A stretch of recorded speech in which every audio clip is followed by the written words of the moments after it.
The day's first arrival is Yatish from Leicester.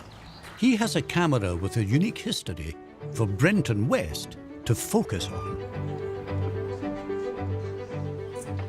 Hello. Hello. How you doing? All right, you? Good. Very good. Now, I know it's a camera. Please tell us about it. My dad gave it to me in 2010. Yeah. What was your dad's name? My dad was Chotalal Jeram Chowdhury, OK. and my mum was Lakshmi Bai Chowdhury. My parents, they grew up in Uganda. My dad was 2 years old when his dad died. So my uncle, being 9 years old, became like had to be the breadwinner of the family. Yeah. The struggle for several years, Yeah. and the inspiring moment that my uncle had was that he was having a passport picture taken by a local priest, and a box brownie camera was pointed at him, and he says, "Oh, that's interesting." Yeah. And he asked him, "Who else is doing photography?" And he says, "No, I don't think there's no one else doing photography here." Yeah. And that inspired him to make chemicals to process black and white film. Wow. So how old was your uncle when this happened? He would have been around the 14, 15 kind of age group. 14, 15, and he's setting up a business. Feeding the family, you know. Eventually, my dad learnt photography. Got to the point where they built a darkroom. Was it actual photos, like passport pictures of people? Passport pictures, or weddings, or portraits. And what years would this be? So, officially, the business started in 1963. So did your uncle and your dad stay in Africa, or did they come over to the UK? They came over to the UK when Idi Amin, the dictator, gave Ugandan Asians 90 days to get out of the country. I remember Idi Amin. I remember when I was young, Ugandan Asians coming to England. So many thousands of people have to leave their country and their home. From what I gathered from my parents, we had a good life, but we knew that this dictator was killing people. So, you know, all our family members came over in the early 1970s. It must have been an awful time for them. Yeah, very much so. So when they was told to leave, like leave Africa, then how many cameras did he bring with him, or is it this is the only one? I believe this is the only one. Something like this, you can put it into a suitcase. Wow. So this must be quite important for him then? Yeah, definitely. You know, important because this is where we've come from. My dad eventually started doing photography again. And in 1982, my dad set up a professional lab, processing films, printing. So is the business still going? Yeah, I'm still doing photography, picture framing. Really? Yeah. Wow, that's quality, isn't it? So your uncle and your dad's inspired you then to just keep the family business running? Yeah. And this camera is very important to that story. You want us to try and get it working again because you want to use it? Yeah, get it up and running. Yeah. Want to use it and take pictures of my children and go back to Africa one day. With this camera? With this camera. But it's got to be working now, isn't it? It has got to be working, yes. Thank you for bringing us in. Can't wait to see what Brenton does with it. Thank you very much. You take care now. All the best. Okay. Cheerio. Bye-bye.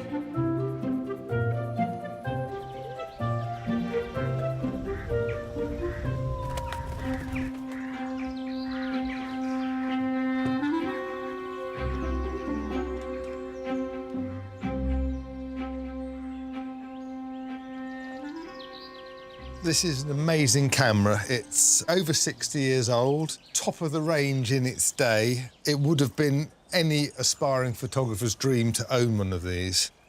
This has had a lot of use over the years, and they get wear and tear. Things go wrong with them. What traditionally happens with these lenses, there's a special mechanism inside which makes the slow shutter speed work correctly. These often get gummed up.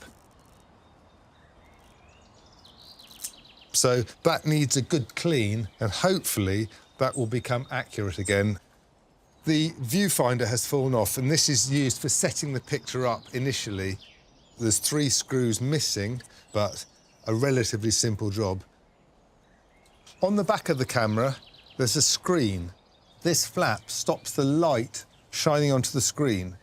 On either side of the flap is some material which is looking a bit frayed and scruffy, and I might see if I can repair that.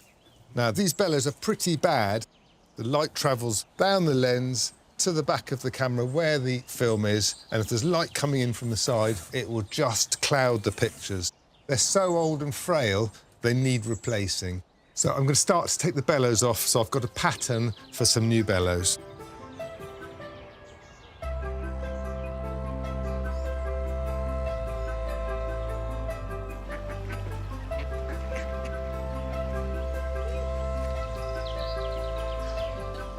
Hello. Hello there. Welcome. Thank you very much. Do come on in. Thanks. Next, Juliet King-Smith from London. Hello. Hello. It's lovely to meet you. Very nice to meet you and to be here. She's counting on toy restorers Julie and Amanda to bring some bounce back to an elderly friend. I have got Wilfred, the very old rabbit, Oh, look at Wilfred. who's in rather a bad state. He's lovely, isn't he? He is. Absolutely adorable. These are some badges that my father, the children's writer Dick King-Smith, stuck on Wilfred. Is that Babe? Yes, yes. Yeah. Yes, it was Babe and plenty of others. He was very Yes. prolific and has something like 140 titles to his name. Wow. And we think Wilfred was given to him when he was an infant. So I think Wilfred must be 100 years old, if not Yes. getting on for 100. Yeah. Yes. As he got older, where did he keep Wilfred? Well, when he became an established children's writer, Wilfred was suspended in his study next to where he worked. He helped him with inspiration. I'm sure he did, because really? Wilfred was there the whole time until my father died. Wow. Your father's books had lots of animals in them. Does this go back to, you know, his early childhood? I'm sure it does. Yeah? His parents had animals, and Dad was allowed to actually have a sort of menagerie of animals from quite an early age. I'm interested to know a bit more about your childhood with your father. Well, my dad was so keen on animals that it was almost inevitable that he would want to become a farmer. So I grew up on a farm, and it was great. One goat he was particularly fond of was Rachel. And one day he had to take Rachel to be mated. And instead of putting Rachel in the back, he decided to put her in the passenger seat next to him.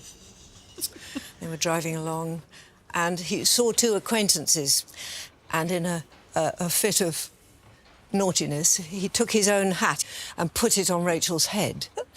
Apparently, the neighbours, when he met them again, said, "Oh, Dick, your wife weren't looking so good the other day when we saw her go by." Oh, that's brilliant. And I guess it's the farm animals, to some extent, that inspired him, but also domestic animals in the writing of his stories. What a lovely legacy, isn't it, to be able to say that? And dear old Wilfred was there with him the whole time. Yes, and somehow, if Wilfred could be restored to his former glory in my dad's centenary year, that would be really significant and Yeah, absolutely. would make everybody very happy. Wow. Yeah. What would you like us to do for him? Well, give him a complete makeover if you could. Stuff the stuffing back or replace it. As you see, his tail is partially detached. Replace the eye if you could. I can't wait to get started on him, you know. I Ooh. adore him. I absolutely love him. Those ears are amazing. I know, he's very sweet, isn't And you've he? created such an amazing picture of your father. I'm sure it's going to help us Absolutely. with the work we've got to do. Oh, thank you very much. We'll see you Bye-bye, soon. Juliet. Bye. Bye. Bye.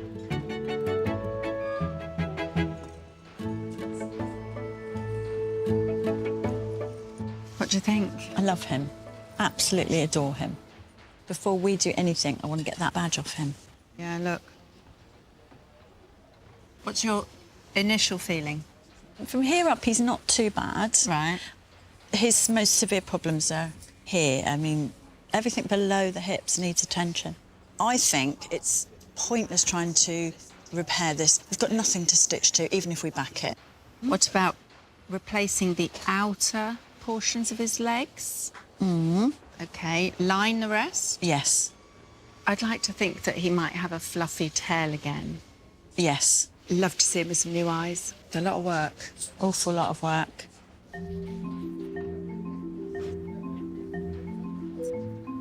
Let's get some of this stuffing out.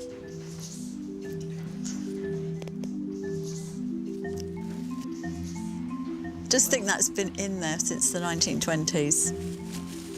Wow.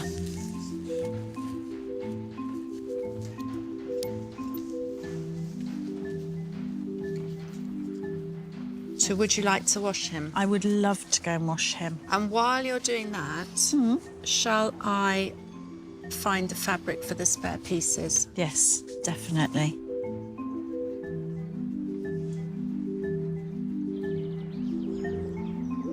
Outside, having dismantled the camera, Brenton can turn his attention to its faulty shutter mechanism. This escapement for the slower shutter speeds has to work properly, or otherwise you'll get an incorrect exposure. And I'm hoping by lubricating it, I can make this start to work again.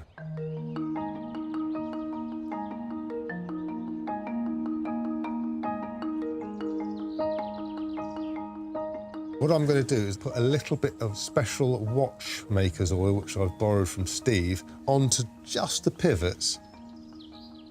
Steve told me it was very expensive, but I'm not going to be using much of it, so that's OK. So let's try this now. That is opening, letting 1 second of light in and then closing again, which is correct. So now I'm happy that this is working. I can put it back together and carry on working on the rest of the camera.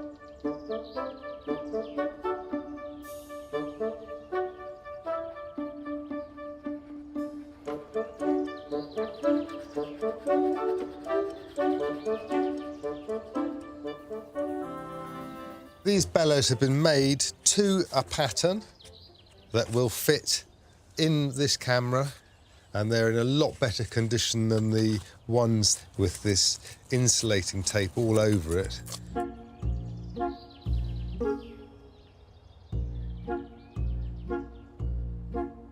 This is a little bit awkward, mainly because I don't want to tear the new bellows, so I'm having to be really careful.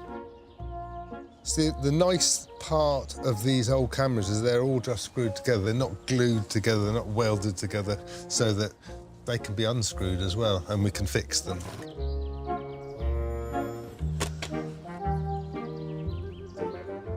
So these bellows are working perfectly. They look fantastic, so I'm happy. I've now got to put the viewfinder back on top of the camera. The viewfinder's been knocked off and the screws been torn out of the holes, so these holes are now too big for the screws. So I'm using an epoxy resin, just going to put a little bit down each hole to support the screw and give it some strength.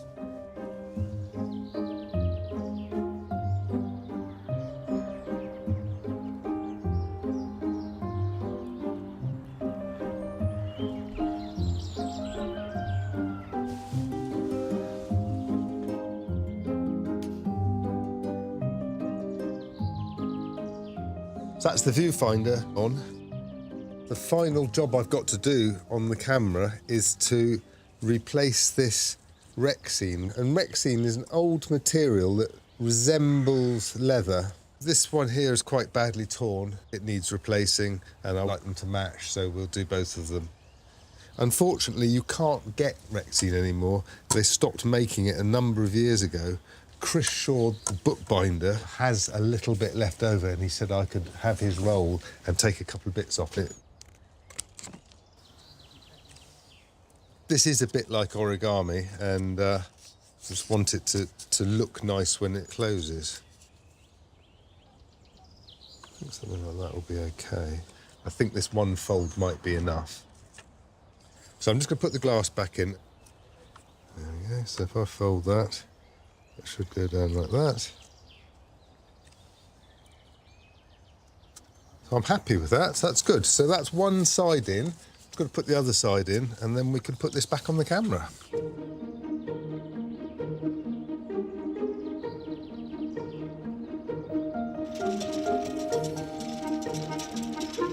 Awaiting the arrival of a childhood game, leather expert Susie Fletcher. So what games you used to play when you was younger? Kiss chase.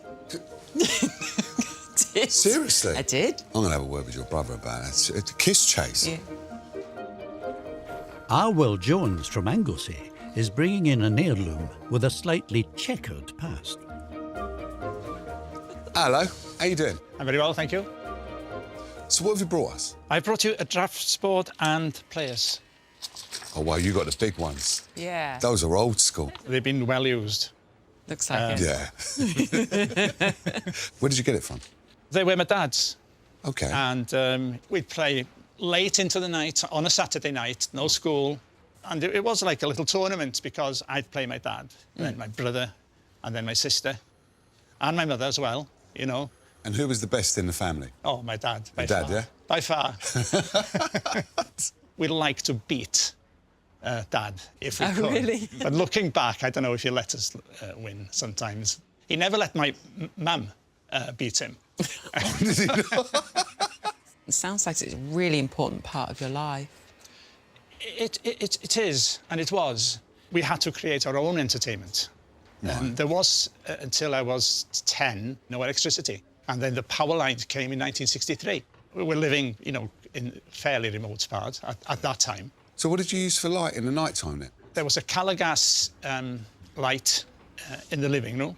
Right. And then everywhere else was tilly lamps or candles or torches. Wow. No central heating either, just the fireplace. And what part of the country is this? What are we talking about? The Conway Valley. Wow. So it's quite rural? It used to be a lot of small farms. My dad worked for an agricultural merchant. And I appreciate now how hard Mum and Dad worked to make ends meet. Yeah. And give us a, you know, good start in life. But like to play. And it wasn't just inside games, you know, in the summer they played tennis on the road. Yeah. Yeah, fetching the ball out of the hedge more often than not. But anything, you know, play a hide and seek, whatever. Wow. And looking back, you can see how much they put into it. Yeah. How did you end up being the custodian of the drafts board? Well, when my mother went into a home, we had to clear the house. So things were divided up and, well, I was very attached to this, so it came to me. It just brought back all the memories. Yeah. It was one piece. Right. I don't know what's possible with these. Some of the leather squares have been damaged and the edges as well. Why do you want to get this repaired then? Well, I would like it to pass it on. And I've got 5 grandchildren. Is it really to play with the kids or you just want to play it yourself? Well, you've got to play with somebody. And the grandchildren are the best. Thank you for bringing this in. I look forward to getting it in a more respectable Thank you. OK, you take care. You take care now. Bye-bye. Bye.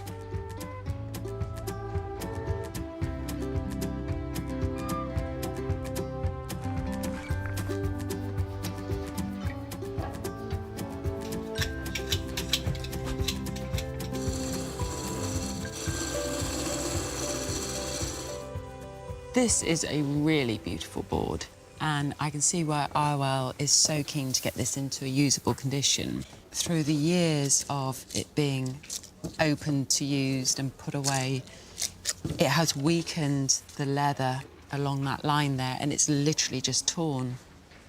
Somebody thought it would be a good idea to actually add some tape, which is fine, but that's created some extra damage to the board. Corners are quite damaged, particularly this one. We've got some of the original white players missing. I think it would be really lovely to find somebody to turn up some new ones so that everything matches. So the first thing I need to concentrate on is start removing this old tape. So I'm just using a very small amount of this detergent just to start introducing that moisture under the tape. What I'm trying to do is not remove the surface of the leather. It's going to take a little while, and then I'll go over it again and remove all the residual stickiness that's left behind.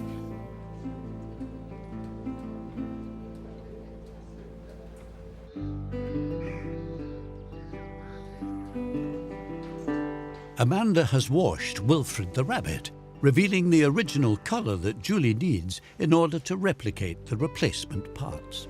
This is the piece you've got to match. Oh, OK.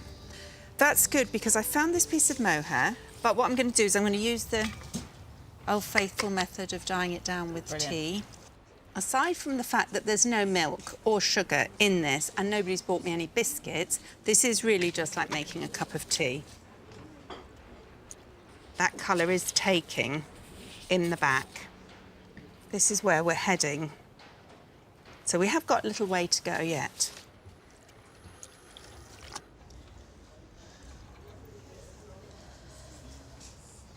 I think the first thing I want to do is remove this black stitch in here.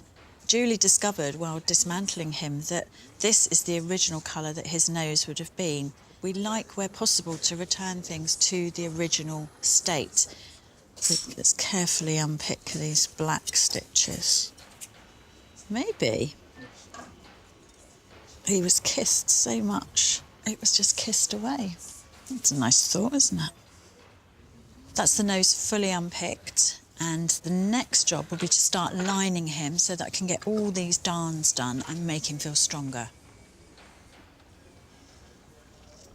So the first thing I'm doing is I'm sewing through Wilfred's skin, if you like, into that lovely wool felt. It's quite a lot of darning to do here, but it's going to be worth it.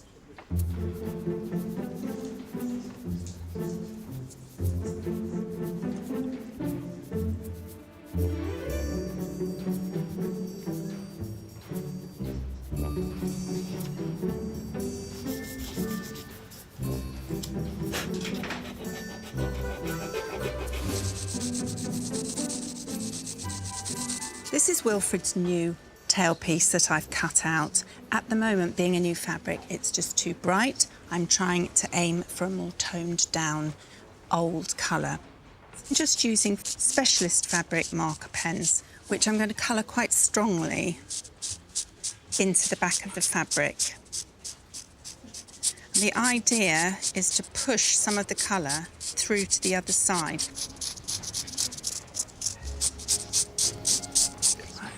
Check it. I'm really pleased with how that's come out. I'm going to trim off this edge and then I'll be able to make his tail.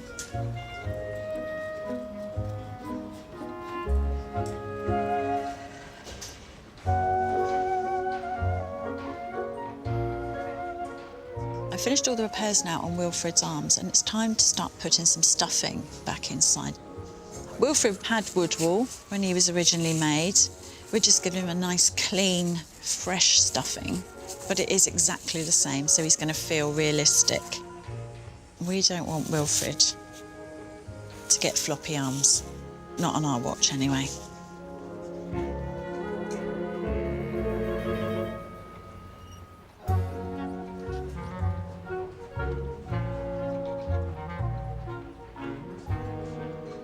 Amanda, how are you doing?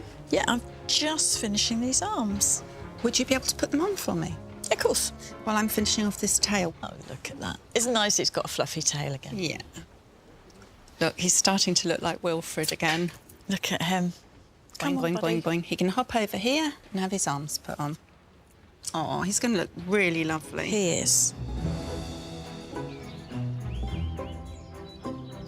Brenton's work on Yatish's camera has developed exactly according to plan. So this is the moment that I always enjoy, the final part of putting the camera back together. I'm just placing the back in position. The holes all line up. Just got to pop the screws in.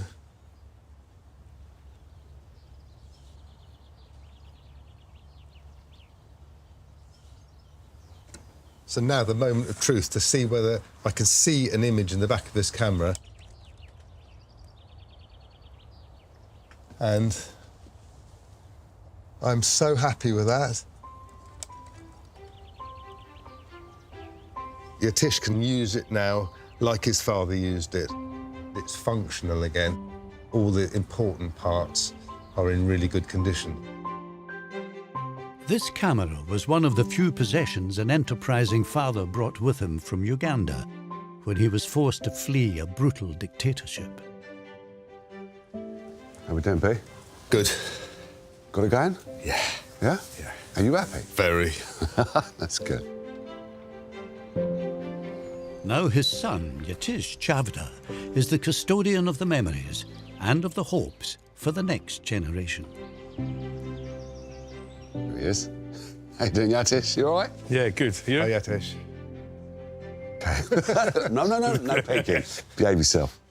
Now, we both know this is a big deal for you. Yeah, you know, the past and parents coming from Africa and coming here and not being here. My children not being with their grandparents. Part of the whole puzzle of things, of life. Yeah.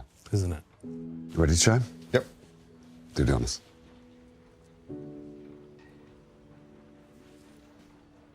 Wow. Bellows look good. They do, don't they?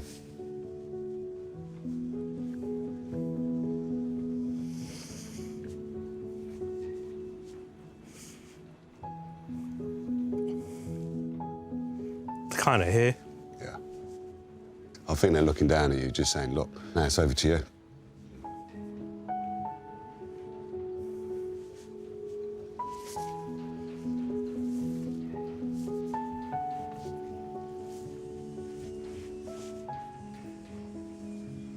Thank you. Pleasure. Absolute pleasure. To get it working, he's keeping some of my parents' spirit alive. Yeah. And it's down to me to continue that. And you'll be looking through that viewfinder the same as your dad did? Yeah. Getting my boys to hold the camera, and, you know, they've got 3 generations who have held the camera. That says a lot. 3 generations holding that camera. And then the way that your dad started off, that's unbelievable. Right, who's ready for a photograph? Listen to you. All right, let's do it outside. Let's go.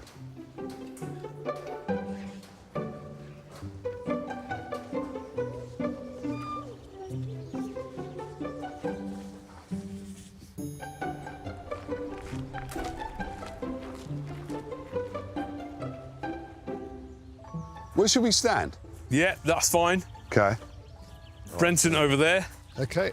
All right. How's that? Good. Let me just get this into position. All right, I think that's going to be working.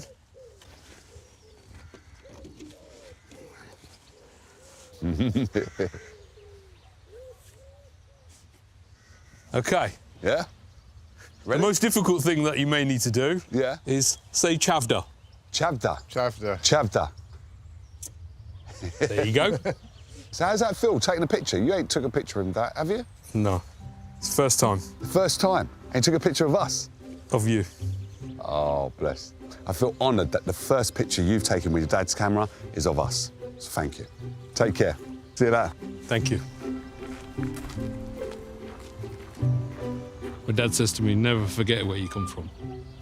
And this camera is part of that. Seeing it working feels like my dad is sitting beside me. He's guiding me, which is comforting and makes me happy.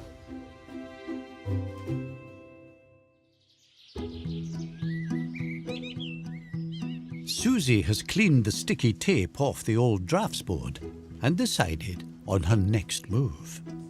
I think it's time for me to pay attention to the edges, particularly the corners, because they're the most vulnerable. Just pop some glue under the top layer of leather here that's come away. I've got a piece of very, very thin leather here. Just going to slide that up there. I'm just going to trim off this excess leather.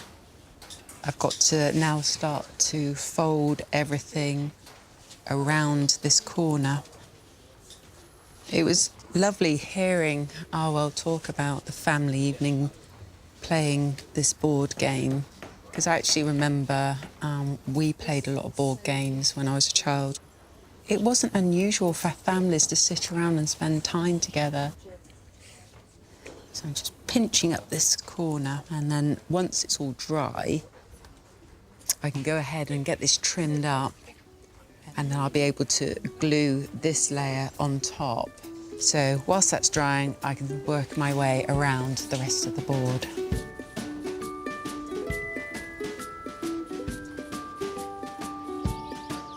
While the board benefits from Susie's leatherwork expertise, recreating the 2 missing players is a job for David Burville. The detail in these is actually quite phenomenal, and I must admit it's a little bit daunting. Even just getting one side to the other is going to be quite a challenge. So the first stage is to actually turn this square block into a round cylinder.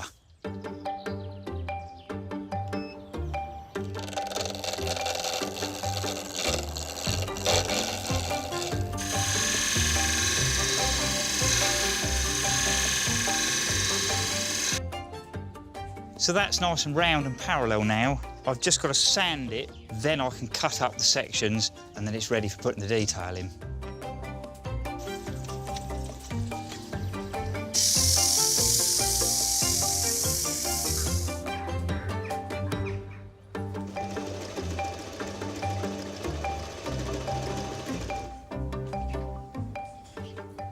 I'm now at the stage where I need to join the two boards together. I've lifted off that leather surface to show the card underneath. I can now put some glue on there and run a line of Zephyr, which is this wonderful tissue paper leather, incredibly strong, and it also doesn't add any extra bulk to this layer, because when I glue this back, I don't want you to be able to see a ridge.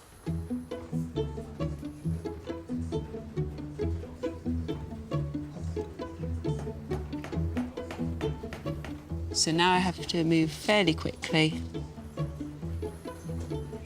Now I'm just sort of ironing Zephyr into place. I'm going to do the same to the other side. However, it's going to be a little bit more tricky because I've got to get the two pieces joined together. Hopefully, it'll open and close with ease.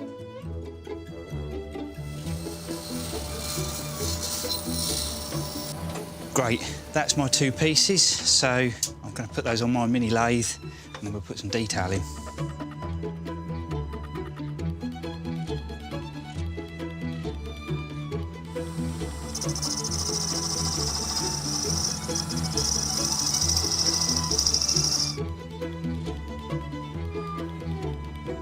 OK, well, that looks like all the glue is set now. Now there's the time to see if it's all going to hold together. So I'm just going to lift it up slightly.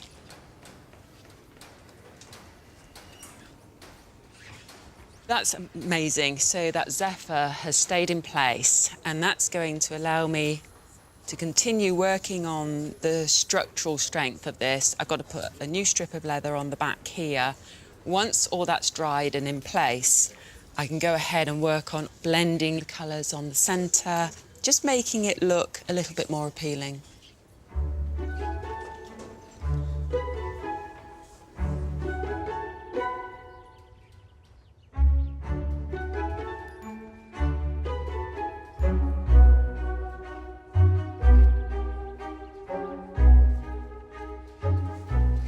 What I'm doing here is mixing the acrylic dyes for leather to try and get a close match to each area that I'm working on, layering the acrylic, building the colour up as I go and trying to get it less obvious that there's some damage there.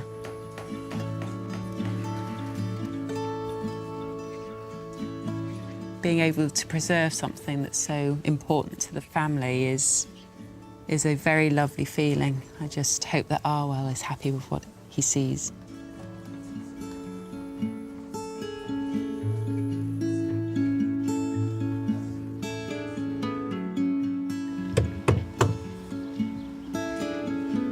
Julie and Amanda have almost finished restoring Wilfred the rabbit to his original splendour. Oh, Amanda, done it. Oh, look at him. Done it. I found the perfect pair of vintage eyes. They're the old ones. They are of the era and they look of the era. Absolutely. Go for it. I will.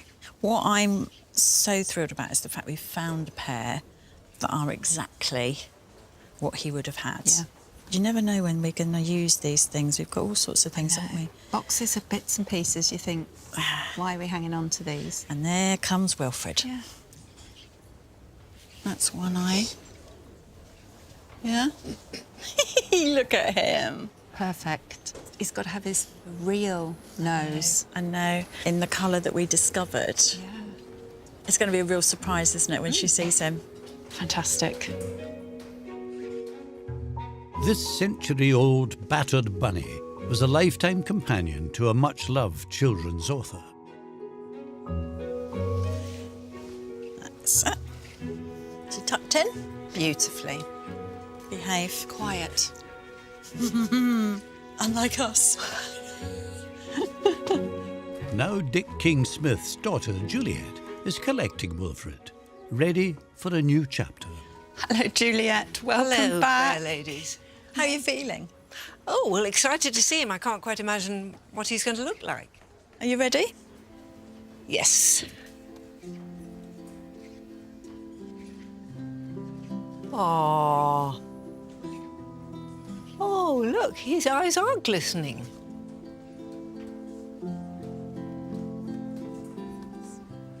Wilfred, my dear. He's looking gorgeous.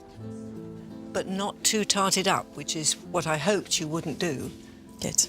The nose that was on him, when we got inside, we found that his original nose was this reddy brown colour. Ooh. You're actually seeing him how your father would have seen him. Yes. With that colour nose and those sort of eyes. Well, I love the red. I mean, it's a very good contrast to the sort of yellowish fur, isn't it? Yes. Lovely. I think he would have been delighted. Good. Before you go, Juliet, we have got a little something else. Oh, another surprise. How nice. So we've made him a sash. Ooh. Oh. So we think he looks rather grand. Well, he looks like an ambassador or something. Oh, my. And these you can pin on in whichever order you would like Well, that's to. lovely. Thank you so much. You're welcome. Yes. It looks very I think we grand, could- doesn't it? It does, yes. So we shall take very great care of him. He will be a family treasure. Enjoy him. Thank you very much. You're welcome. We will. Bye, Wilfred. Bye, to you. Wilfred. Bye-bye. Bye. That's a happy bunny. Yes. It feels great to be reunited with Wilfred, and he's now looking very smart indeed. I'm really looking forward to showing my grandchildren. Arthur, who is only just 6, I think will be very pleased to see Wilfred and give him a cuddle.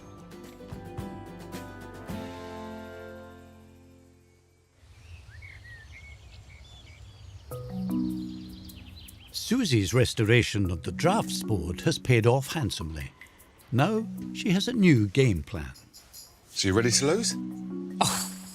I just want to see if it works. I'll let you go first. Ladies No, first. no, gentlemen first. I want to see how the professional does it. OK, here we go. Here we go. Oh, Here we go. you've got this, Jake. I know I have. Come on, Susie. Susie. The battle commences. Are you sure? Are you sure about it? You don't Yeah, no, I'm absolutely sure. Go on, Susie. Oh, you could have done that one as well. Oh, yeah. You took your hand off. Hands I'll off let you it. off. I'll let her off. I'll let her off. All right. Well, you know, I'm still a novice. I'm learning. I can tell. Yeah. Thank you.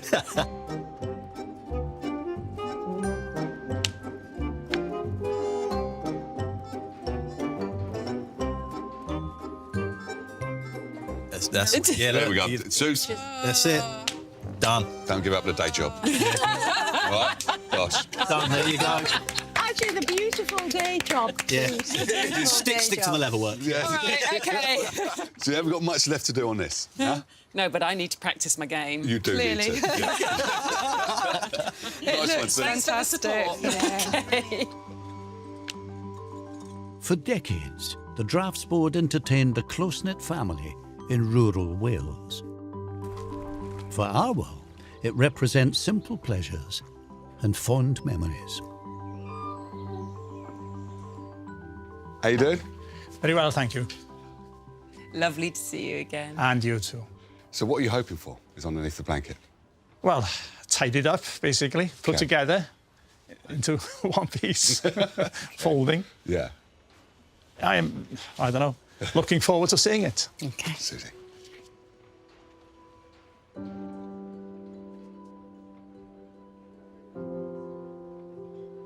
Ideal.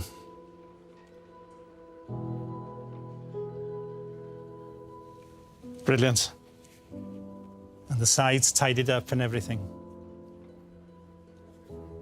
But it still has, you know, it still shows signs of use, and that's what it is for. It's for being used. Yeah. So I'm looking for the piece that's new. Oh, it's brilliant. It's beautiful. Yeah. Dad, you see, always he'd say, oh, bechod gwastraffu, shame to waste. Yeah. Oh, why throw things away if you can give them another life? Absolutely. Now, this is absolutely brilliant. And I know he'd be, you know, very, very impressed with what you've done. Yeah, brilliant. I felt that part of its damage was because it hadn't had anything for you to keep it in, so I went ahead and made something for you.